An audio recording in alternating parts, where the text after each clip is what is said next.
जय गुरुदेव, जय गायत्री माता। सूर्य नमस्कार की विधि। प्रातःकाल सूर्योदय समय के आसपास इन आसनों को करने के लिए खड़े होइए। यदि अधिक सर्दी गर्मी हो या हवा हो तो हल्का कपड़ा से डिब्बा पहने रहिए, अन्यथा लंगोट या नेकर के अतिरिक्त सब कपड़े उतार दीजिए। खुली हवा में स्वच्छ खुली खिड़कियों से युक्त कमरे में कमर सीधी रखकर खड़े हो जाइए।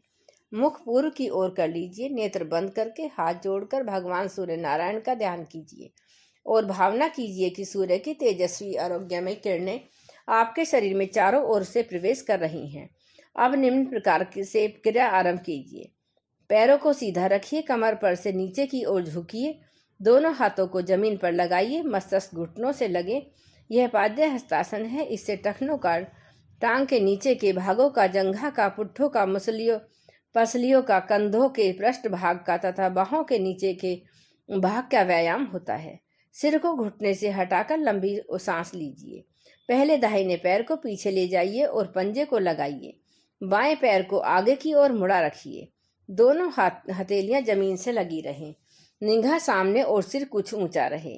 इससे जांघों के दोनों भागों का तथा बाएं पेड़ों का व्यायाम होता है। इसे एक पाद्य प्रसारणासन कहते हैं। बाएं पैर को पीछे ले जाइए, उसे दाहिने पैर से सटाकर रखिए।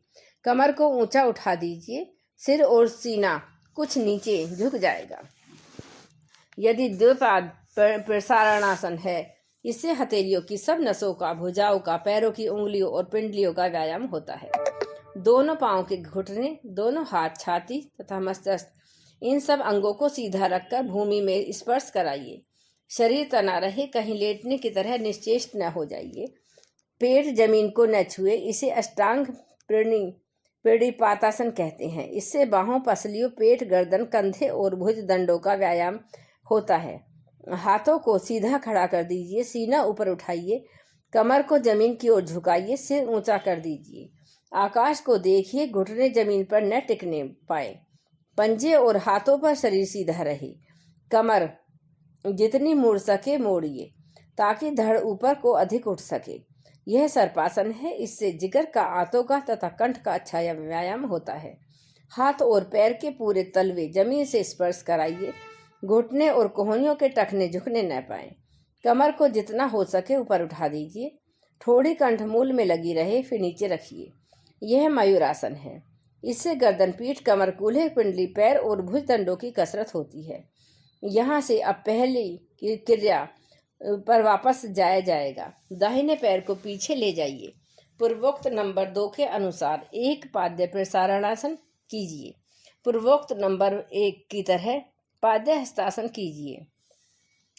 सीधे खड़े हो जाइए। दोनों हाथ को आकाश की ओर ले जाकर हाथ जोड़िए। सीने को जितना पीछे ले जा सकें ले जाइए। हाथ जितने पीछे ले जा सकें ठीक है, पर मुड़ने न पाए। वह ऊर्ध्व नमस्कारासन है।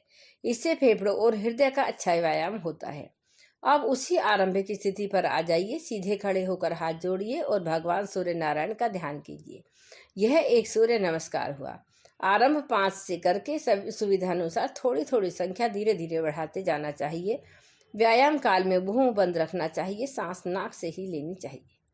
जय गुरुदेव, जय गायत्री माता।